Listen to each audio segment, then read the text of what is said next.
मित्र विद्यार्थियों, कैसे हैं आप? उम्मीद करती हूँ आप सभी स्वस्थ एवं मस्त होंगे और पढ़ाई को निरंतर चलने दे रहे होंगे। पिछली वीडियो में हमने वन के प्रत्यक्ष लाभ पढ़ चुके थे। आज हम वनों के अप्रत्यक्ष लाभ को पढ़ेंगे। इससे पहले मैं आप सभी से एक प्रार्थना करना चाहती हूँ। हो सके तो इस वीडियो को लाइक, शेयर और जितना हो सके उतना अपने दोस्तों से शेयर कीजिए। इसी उम्मीद के साथ आज की क्लास शुरू करते हैं, तो शुरू करें। चलिए हम देखते हैं अब आज वनों के अप्रत्यक्ष लाभ। तो वनों के अप्रत्यक्ष लाभ में सबसे पहले आ जाता है हमारा मिट्टी के कटाव की कमी। वन हमारे क्या करते हैं? मिट्टी के कटाव को रोकते हैं। ये वन जो होते हैं मिट्टी के की ऊपरी सतह को अपने जड़ों से जकड़े हुए होते हैं, जिसके कारण हमारी मिट्टी बहती नहीं है और इसके पोषक तत्वों में कमी नहीं होती, क्योंकि पत्ते ऊपर से पेड़ों के पत्ते जब गिरते हैं तो सड़ के ह्यूमस का निर्माण होता है, जिससे हमारी मिट्टी की उपजाऊ क्षमता बनी रहती है। जलवायु को बनाए रखना। वन हवाओं को के प्रभाव को कम करते हैं। ठंडी और गर्म हवाओं वन क्षेत्रों की जलवायु को समशीतोष्ण बना रखते। ठंडी हवाओं को गर्म करते हैं और गर्म हवाओं को ये ठंडी करने में मदद करके मौसम को समशीतोष्ण बनाए रखते हैं। बाढ़ नियंत्रण में सहायक। वन पानी के वेग को कम कर देते हैं। वन जो होते हैं पानी की गति को कम कर देते हैं। बाढ़ का पानी बहुत गति के साथ बहते हुए आता है, तो वन उसको क्या करते हैं? कम कर देते हैं। और बाढ़ के पानी का जो पानी होता है वो पेड़ों की सहायता से इधर उधर फैल जाता है और फिर धीरे से नदी में जाता है, जिसके कारण की बाढ़ पर नियंत्रण हो जाता है। रेगिस्तान के प्रसार पर रोक। पेड़ पौधे रेगिस्तान के प्रसार यानी बढ़ते हुए रेगिस्तानी भूमि को भी कम करते हैं। जैसे कि हमारे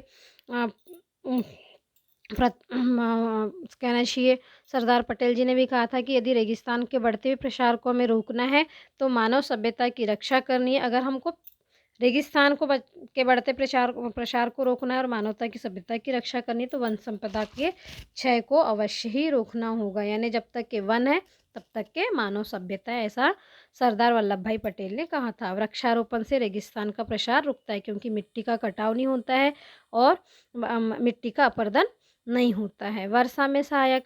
वनों को वर्षा का संचालक भी कहा जाता है। वन बादलों को अपनी ओर आकर्षित करते हैं, जिससे कि वर्षा होती है। जहाँ जितने घने वृक्ष होंगे वहाँ उतनी अच्छी वर्षा होगी। जल स्तर में वृद्धि।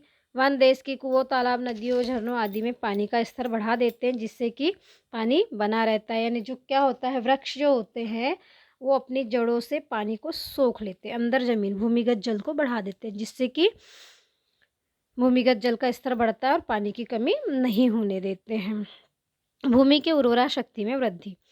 पेड़ की पत्तियां जब वन क्षेत्र में गिरती है तो वहीं सड़ गल जाती है, जिससे कि खाद का निर्माण होता है और खाद के कारण क्या होता है? मिट्टी की जो उर्वरा शक्ति है, कहना चाहिए उपजाऊपन है, वो उसमें बढ़ोतरी हो जाती है। ऑक्सीजन की मात्रा पर प्रभाव। जो वन है ऑक्सीजन की मात्रा में बढ़ाने में सहायक होते हैं। वो कैसे? क्योंकि वृक्ष क्या करते हैं? जब अपनी वह श्वसन क्रिया करते हैं, ब्रीथिंग करते हैं, तो वो ऑक्सीजन छोड़ते हैं और कार्बन डाइऑक्साइड लेते हैं। तो जितने ज़्यादा पेड़ होंगे उतनी ज़्यादा क्या होगी? ऑक्सीजन बाहर आएगी और कार्बन डाइऑक्साइड क्या होगी? पेड़ों के द्वारा ले ली जाएगी, वे श्वसन ले लेंगे। और हम लोग क्या करते हैं? ऑक्सीजन को लेते हैं। ऑक्सीजन हमारे लिए प्राणवायु है और हम कार्बन डाइऑक्साइड छोड़ते हैं, जस्ट वो हमारे अपोजिट करते हैं। बट रात के समय पेड़ पौधे भी कार्बन डाइऑक्साइड छोड़ते हैं, है ना? तो याद रहे, ये ऑक्सीजन की मात्रा को बढ़ाने में सहायता करते हैं। ऑक्सीजन के अभाव में मानव समुदाय तो संकट में पड़ जाएगा। अगर पेड़ ही नहीं रहेंगे तो ऑक्सीजन का निर्माण नहीं हो पाएगा। और हमारे लिए तो आप जानते हो कि बिना ऑक्सीजन हम खाए पिए 2 दिन रह सकते हैं, पर बिना श्वास लिए एक क्षण भी नहीं बीत सकता हमारा। इसलिए हमें बहुत ज़्यादा मात्रा में वृक्षारोपण को प्रोत्साहन देना चाहिए। ज़्यादा से ज़्यादा पेड़ लगाने चाहिए। जहाँ खाली जगह दिख रही है, जहाँ हो सके, हमसे संभव हो सके, वृक्ष लगाए, पेड़ पौधे लगाए और उनका संरक्षण करें, उनकी देखभाल करें। प्राकृतिक सौंदर्य। आपने देखा होगा जहाँ पे हरियाली होती है, पेड़ पौधों में फूल लगे होते हैं, कितना सुंदर लगता है, कितना मनोहर दृश्य लगता है वो।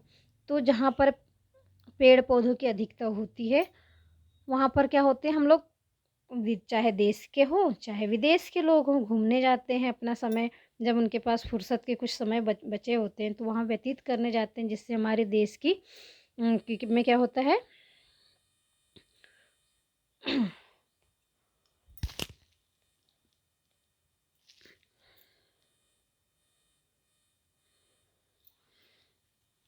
फिर है भारत में वनों का संरक्षण। अब हमारे देश में संरक्षण किस किस प्रकार का है, वन संसाधन की प्रमुख समस्या क्या है। सबसे पहले हम देख लेते हैं कि हमारा जो वन संसाधन है उसको संरक्षण करने की ज़रूरत पड़ी तो पड़ी, क्यों पड़ी, और हमारे वन संसाधन के सामने क्या क्या प्रमुख समस्या आई। वनों का क्षेत्रफल का कम होना। सबसे पहले तो हमारे देश में जो वन आच्छादित ज़मीन थी उसका जो क्षेत्रफल था वो क्या होते जा रहा है, धीरे धीरे कम होते जा रहा है। वनों का ऊंचे पहाड़ों पर होना, और जो वन बचे हैं अब ऐसी दुर्गम जगह पे बचे हैं जहाँ पे हम जा नहीं सकते। वनों का असमान वितरण, कहीं पे वन खूब घने हैं तो कहीं पर रेगिस्तान है, कहीं पर पेड़ पौधे ही नहीं है। इस तरह से क्या है, वनों का असमान वितरण है। परिवहन संबंधी कठिनाई, हमारे यहाँ ज़मीनों का जो वितरण सही नहीं है तो कुछ ना कुछ परिवहन की क्या आ जाती है, कठिनाई आ जाती है। पहाड़ी क्षेत्रों में हम रेल लाइन नहीं बिछा सकते, इस प्रकार की अनेक कठिनाई आ जाती है। परंपरागत तरीके, और हमारे क्या है कुछ जो तरीके हैं जीवन जीने के अभी भी क्या है, पुराने के पुराने हैं। शहरीकरण से वनों की सीमित वन, और जो अब जो बढ़ते जा रहा है शहरीकरण, बड़े शहर और बड़े होते जा रहे हैं, छोटे शहर भी बड़े होते जा रहे हैं। इससे क्या हो रहा है, वनों का विनाश होते जा रहा है। वनों की आग, और जो गर्मी में वनों में आग लग जाती है वो तो मुख्य कारण है। अब संरक्षण के लिए क्या क्या उपाय किए गए हैं इन पे एक नज़र डाल लेते हैं। ब्रिटिश सरकार ने भारत में 1994 में ही वन नीति अपनाई थी, जिसके अनुसार वन की देखरेख या उनका विकास हेतु राज्य में वन विभाग की स्थापना की थी। यानी 1994 में ही बना ली गई थी नीति, और उनने राज्यों को दायित्व सौंप दिया था कि आप वन विभाग की स्थापना करो, जिसके दो मुख्य उद्देश्य थे। एक तो राजस्व की यानी कर की प्राप्ति, और दूसरा वनों का संरक्षण। यानी दो काम हो सकते थे, एक तो आय, राष्ट्र की आय होती थी, और वनों का संरक्षण, दोनों प्रकार से होता था। स्वतंत्रता प्राप्ति के पश्चात भारत सरकार ने 1950 में केंद्र वन बोर्ड की स्थापना, वन के संबंध में मानवीय नीति में नवीन नीति बनाई थी, जिसके प्रमुख 4 बातें थी। जो हमारा देश 1947 को जब आज़ाद हुआ, उसके बाद 1950 में हमारी सरकार ने, भारतीय सरकार ने भी वनों के संरक्षण के लिए नीति बनाई, जिसके मुख्य 4 बातें थी। वनों के क्षेत्रफल को बढ़ाना, जो कि हर जो प्राकृतिक क्षेत्र में उसमें जो कहना चाहिए वनों का आच्छादित क्षेत्र कितना रहना चाहिए था, 33.3 रहना चाहिए, तो हमको भी उतना ही लाना था, जो कि अभी हमारे भारत में 24.6 रह गया है। तो हमको 33.3 करना ही है, प्रतिशत बनाना है। नए वनों को लगाना, जो खाली ज़मीन पड़ी है, बंजर ज़मीन पड़ी है, उसमें पेड़ पौधे लगा के उसको फिर से हरा भरा करना। वनों को सुरक्षित करना, और वनों के संबंध में जो अनुसंधान है, यानी किस प्रकार से कहाँ पे वन लगाया जाए, कहाँ पे किस प्रकार के पौधे लगेंगे, इस प्रकार के सारे कार्य वन नीति के अंतर्गत ही किए गए। फिर 7/1988 को नवीन वन नीति की घोषणा की गई थी, जिसमें 3 लक्ष्य रखे गए थे। पर्यावरण में स्थिरता लाना, जीव जंतुओं व वनस्पति जैसे प्राकृतिक धरोहर का संरक्षण करना, और लोगों की बुनियादी ज़रूरतों को पूरा करना। पहली जो 1950 में नीति बनाई गई उसमें 4 लक्ष्य बातें रखी गई थी कि वन के क्षेत्रफल को बढ़ाना, नए वन लगाना, वन को सुरक्षित करना, और वन के संबंध में अनुसंधान करना। फिर 7 दिसंबर 1988 को दूसरी नीति बनी, जिसमें 3 लक्ष्य रखे गए थे कि पर्यावरण में स्थिरता लाना, जीव जंतु वनस्पति के धरोहर का संरक्षण करना, और लोगों की बुनियादी आवश्यकता की पूर्ति करना। इस वन नीति की मुख्य बातें थी जो निम्नलिखित है। पहाड़ी घाटियों, नदियों के जलग्रहण क्षेत्र में वन बढ़ाए जाए। जो पहाड़ी है, घाटियाँ हैं, नदी क्षेत्र है, जहाँ पर जल ग्रहण का क्षेत्र है, वहाँ पर क्या बनाया जाए, वन का प्रतिशत को बढ़ाया जाए, वन ज़्यादा से ज़्यादा पेड़ लगाए जाए।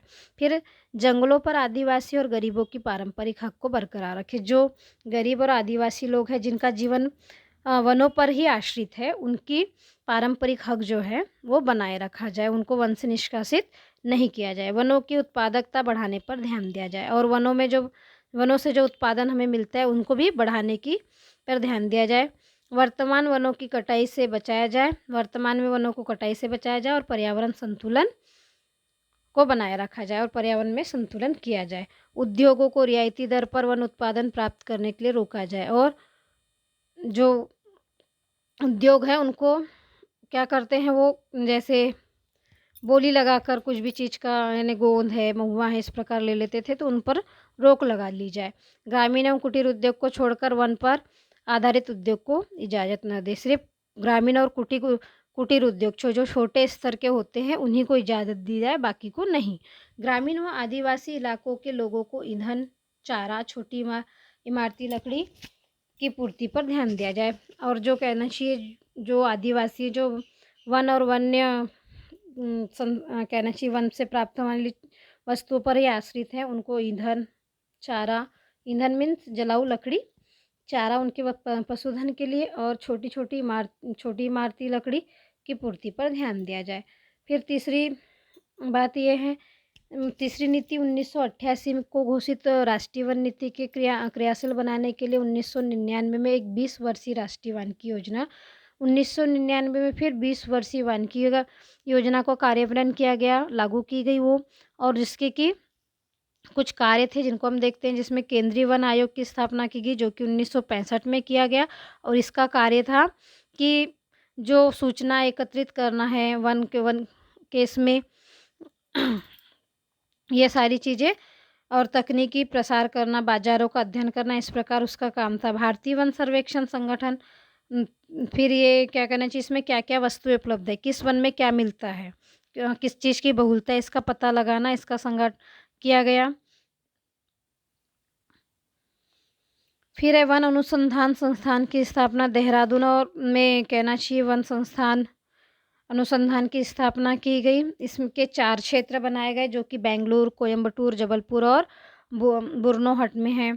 काष्ठ कला प्रशिक्षण केंद्र की स्थापना की गई जो कि 1965 में देहरादून में ही की गई थी, जिसमें कि लकड़ी काटने का प्रशिक्षण और काष्ठ कला का प्रशिक्षण दिया गया। फिर राज्य वन विकास निगम की स्थापना की गई जो कि 19 राज्यों में कहना चाहिए 19 राज्यों में एक साथ लागू की गई थी, और इसमें भी वन कटाई के ठेके पर रोक लगाया गया और ठेकेदारी प्रथा को समाप्त कर दिया गया। भारतीय वन प्रबंधन संस्थान की स्थापना, इसमें वन प्रबंधन व्यवसाय और नवीन यानी जो वन संसाधन से जो व्यवसाय होते थे उनमें नवीन बातों की जानकारी दी गई जो कि 1978 में स्वीडिश कंपनी की सहायता से भारत के अहमदाबाद में संस्थान की स्थापना की गई।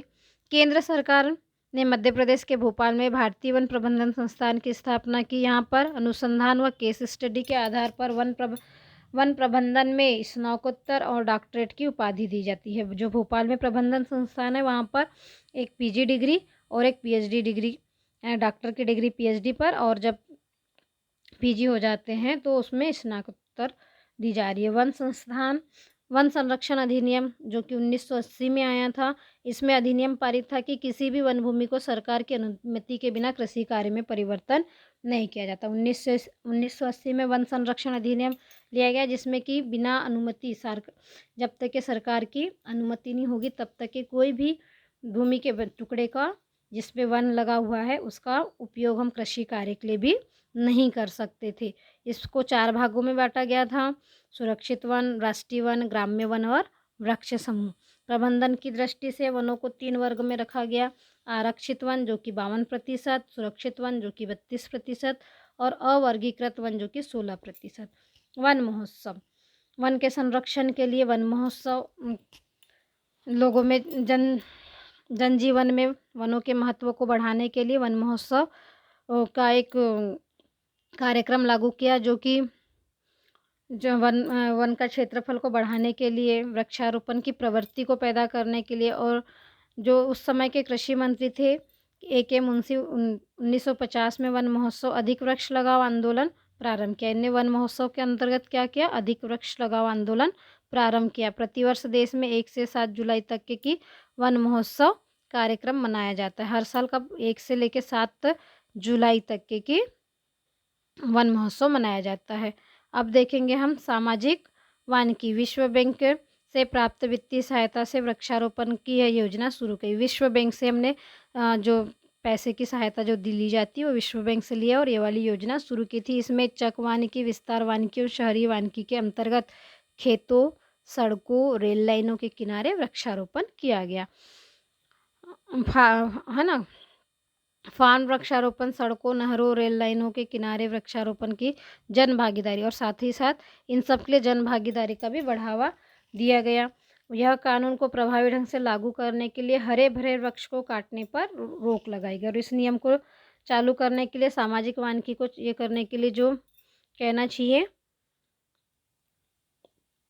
ये हरे भरे जो पेड़ काटेंगे काटने के लिए उस पर रोक लगाई गई। हिमालय क्षेत्र में वृक्षों की कटाई रोकने हेतु पशुओं की मुक्त चराई को उचित रोकथाम की व्यवस्था की। और हिमालय में क्या किया गया कि जो मुक्त चराई यानी पशुओं को छोड़ दिया जाता था जंगलों में चरने के लिए, उसकी को रोका गया और उसके लिए जो उचित व्यवस्था थी कि अलग पे अब जो वहाँ के जो जानवर हैं वो जंगल में नहीं जाएंगे चरने, उनके लिए अलग व्यवस्था की गई है। उनके लिए एक निश्चित क्षेत्र किया गया कि अब पशुधन यहीं पर चरा करेंगे, ऐसा करके। संयुक्त वन प्रबंधन, देश के किस राज्यों में संयुक्त वन प्रबंधन व्यवस्था को अपनाया गया? इसके अंतर्गत 7 लाख हेक्टर के 70 लाख हेक्टर क्षेत्र के नष्ट हुए वनों को विकसित करने हेतु 35,000 ग्रामीण वन सुरक्षा समिति का निर्माण किया गया। यानी जो 70 लाख हेक्टर भूमि का वन नष्ट हुए थे, उनका विनाश हुआ था, उसको बचाने के लिए, उनको विकसित करने के लिए 35,000 ग्रामीण वन सुरक्षा समिति की स्थापना की गई थी। ये है संयुक्त वन प्रबंधन। वन अग्नि नियंत्रण परियोजना, जो जंगलों में अकारण आग लग जाती है तो उसको रोकने के लिए, उसका कारण पता करने के लिए चंद्रपुर महाराष्ट्र एवं हल्द्वानी नैनीताल उत्तराखंड में ये UNDP के सहयोग से एक आधुनिक वन अग्नि नियंत्रण परियोजना शुरू की, जो कि अब देश के 10 राज्यों में चलाई जा रही है। वन्य प्राणी एवं विलुप्त हो रहे प्राणी, अब देखेंगे हमने तो वन संसाधन पढ़ लिए, पर वन में क्या सिर्फ वृक्ष ही होते हैं? नहीं, वन में वृक्षों के साथ साथ पशु और पक्षी भी होते हैं, जो कि हमारे लिए बहुत महत्वपूर्ण संसाधन है, जिनसे हमें मांस, खाल, हाथी दांत आदि प्राप्त होते हैं। वन में मानव के लिए वो कई प्रकार से लाभकारी भी हुए हैं, पर हम मानव इतने स्वार्थी हैं कि हम अपने थोड़े से ऊपरी फायदे के लिए इनके जीवन का जो अस्तित्व है उसी को खतरे में डाल दी। बाघ, सिंह, हाथी, गेंडे आदि की संख्या क्या होती जा रही है? निरंतर कमी होती जा रही है। कुछ वर्ष पहले तो लोगों को शिकार का इतना शौक था, अपने घर में खाल लगा के रखना, सींग लगा के रखना, हाथी दांत की जो ऑर्नामेंट्स यानी ज्वेलरी पहनना, यानी ये सब शौक ने क्या कर लिया, इन पशुओं के जीवन का अस्तित्व ही खतरे में डाल दिया। तो इनको अब सुरक्षित करने के लिए हम क्या कर रहे हैं? जो वन्य प्राणी संरक्षण कर रहे हैं, जिसके अंतर्गत हम राष्ट्रीय उद्यान और अभ्यारण्य बना रहे हैं, जिसमें जो दुर्लभ जाति जो बहुत कम देखने को मिलती है वो रख रहे हैं। और तो राष्ट्रीय उद्यान और अभ्यारण्य क्या होते हैं? राष्ट्रीय वन ऐसा मुक्त क्षेत्र जहाँ उनको कोई बाधा नहीं होती, एक कहना चाहिए क्षेत्र होता है जिसके अंतर्गत वो पशु यानी एक प्रतिबंधित क्षेत्र होता है जहाँ आम जनता जा नहीं सकती, उन पे कोई उनका कोई शिकार नहीं कर सकता, यानी प्रतिबंधित क्षेत्र होता है। उसके अंतर्गत उन जानवरों को जैसा उनका निवास स्थान होता है, जैसे उनकी आदत होती है, हैबिटेटेड होते हैं वो लोग, उस प्रकार से ही रखा जाता है, उन्हें फ्री रखा जाता है और वे अपने प्राकृतिक वातावरण में स्वतंत्र जीवन व्याप्त करते हैं। ये होते हैं राष्ट्रीय उद्यान और अभ्यारण्य। सबसे पहले हमारा राष्ट्रीय उद्यान है मानस वन्य जीव अभ्यारण्य, ये असम बारपेटा में है। इसमें हाथी, गेंडा, जंगली भैंसा, गौर, बौना, सुअर, गोल्डन लंगूर, सीवीट, बिल्ली, बाघ, तेंदुआ, रीछ, घड़ियाल, अजगर आदि हैं। दूसरा है कांजीरंगा राष्ट्रीय उद्यान, जो कि असम के जोरहट में है। इसमें एक सींग वाला भारतीय गेंडा का आश्रय स्थल है। और फिर है ध्रंगधरा अभ्यारण्य, जो कि गुजरात में, इसमें जंगली गधे की विलुप्तप्राय प्रजाति और घुड़खर आदि रखे गए हैं। फिर एक केबुल लामजो राष्ट्रीय उद्यान, जो कि मणिपुर में है। भौवे जैसे सींगों वाला हिरन, जिसकी सींगें कैसी हैं? भौवे के जैसे हैं, और जल पक्षी हैं। फिर है गिर राष्ट्रीय उद्यान, वो भी गुजरात में ही है। इसमें एशियाई सिंह हैं। मरु अभ्यारण्य राजस्थान में पाया जाता है। गोंडवन, कालामृग और चिंकारा इसमें है। फिर है कंचनजंगा नेशनल पार्क जो कि सिक्किम में है। इसमें लाल पांडा, हिम तेंदुआ, बादली तेंदुआ, थार कस्तूरी, भराल थामिल, धुरल सीरो, जंगली गधे आदि हैं। फिर है थंगल जंगल पक्षी अभयारण्य जो कि तमिलनाडु में। इसमें विविध प्रकार के जल पक्षी पाए जाते हैं। सिमलीपाल राष्ट्रीय उद्यान जो कि उड़ीसा के मयूरभंज में है। इसमें बाघ, गौर, चीतल, तेंदुआ, मूषक, हिरन, उड़ने वाली गिलहरी, मगरमच्छ आदि पाए जाते हैं। फिर है भितरकनिका अभयारण्य जो कि उड़ीसा के बालेश्वर में। इसमें खारे पानी का मगरमच्छ है, मॉनिटर छिपकलियाँ हैं, तेंदुआ, मछली मार बिल्ली, जल पक्षी, रिडाले, समुद्री कछुआ आदि पाए जाते हैं। फिर है दचिंग्राम राष्ट्रीय उद्यान जो कि जम्मू कश्मीर के श्रीनगर क्षेत्र में आता है। इसमें तेंदुआ, काला भालू, भूरा भालू, शेराव, कस्तूरी मृग, हांगुल आदि हैं। दुधवा राष्ट्रीय उद्यान ये लखीमपुर खीरी उत्तर प्रदेश में है। इसमें बाघ, तेंदुआ, मधुरिक्ष, सांभर, दलदली हिरण, चीतल, जंगली मुर्गी, तीतर आदि हैं। केवलादेव घाना राष्ट्रीय उद्यान ये राजस्थान के भरतपुर में है। इसमें साइबेरिया सारस है, पेनकौआ है, धनेश है, दरवीमुखी बटेर है, टिकारी, बगुला, सांभर, चीतल, काला मृग, सीवीटी बिल्ली इत्यादि पाए जाते हैं। पिनवेल नेशनल पार्क जो कि हिमाचल प्रदेश में है। बर्फ का भेड़िया, जंगली बकरी, भूरी लोमड़ी, आईबैक्स, छोटा मारमोटा आदि पाए जाते हैं। जिम कार्बेट उत्तराखंड में है। इसमें पांडा, बाघ, हाथी आदि पाए जाते हैं। जिम कार्बेट जब 1973 में हमारी कहना चाहिए राष्ट्रीय वन नीति बनी तो सबसे पहले राष्ट्रीय जो रिजर्व फॉरेस्ट है के नाम से जो आरक्षित वन क्षेत्र घोषित किया गया था वो जिम कार्बेट ही था। इसलिए हमारा सबसे पहला नेशनल कहना चाहिए राष्ट्रीय जीव अभ्यारण्य कहे तो उत्तराखंड का जिम कार्बेट है ये। अब देखेंगे बाघ एवं हाथी परियोजना ये क्या है।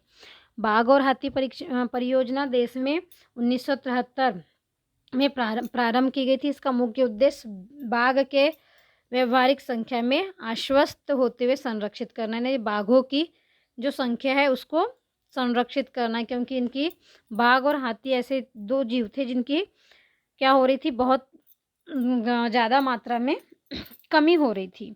तो इनको बचाने के लिए स्पेशली बाघ और हाथी बचाने के लिए एक परियोजना बनाई गई जिसमें हाथियों को संरक्षित किया गया और शेरों को संरक्षित किया। अच्छा आप बताइए तो टाइगर प्रदेश के नाम से कौन सा प्रदेश जाना जाता है हमारे देश में? आप इसको कमेंट बॉक्स में लिख के ज़रूर बताइएगा और वीडियो को लाइक और शेयर ज़रूर करिएगा। जैवमंडल संरक्षित क्षेत्र, अब क्या देखेंगे हम? जैवमंडल संरक्षित क्षेत्र देश में पारिस्थितिकी तंत्र एवं आनुवांशिक विविधता को सुरक्षित करने के उद्देश्य से जैवमंडल संरक्षित क्षेत्र की स्थापना की गई है। क्या होता है? जो हमारी पारिस्थितिकी तंत्र है ना, जिसमें हम हमारी जलवायु, हमारी स्थलमंडल, जैवमंडल, वायुमंडल सब आ जाते हैं। और इसका संरक्षण करने और आनुवांशिक विविधता सा हर किसी जीव के को बचाना, क्योंकि हम एक दूसरे पर क्या है? आश्रित है। जिस जैवमंडल में सब एक दूसरे पर क्या है? आश्रित है। बिना किसी के हम कहें कि हम अपने आप ही सब कर लेंगे तो ये नहीं हो सकता है। तो इनको बचाने के लिए जैवमंडल संरक्षित क्षेत्र की स्थापना की गई है। वर्तमान में देश में 14 जीवमंडल संरक्षित क्षेत्र स्थापित किए गए हैं। इसी के साथ ये अध्याय हमारा पूर्ण होता है। नेक्स्ट वीडियो में फिर मिलते हैं। लाइक कीजिए, सब्सक्राइब कीजिए और आपको जो समझ नहीं आया हो सके तो कमेंट बॉक्स में अपने ओपिनियंस, अपने विचार लिख के भेजिए। धन्यवाद। आप स्वस्थ रहे, मस्त रहे, इसी कामना के साथ वंदे मातरम। जय हिंद, जय भारत।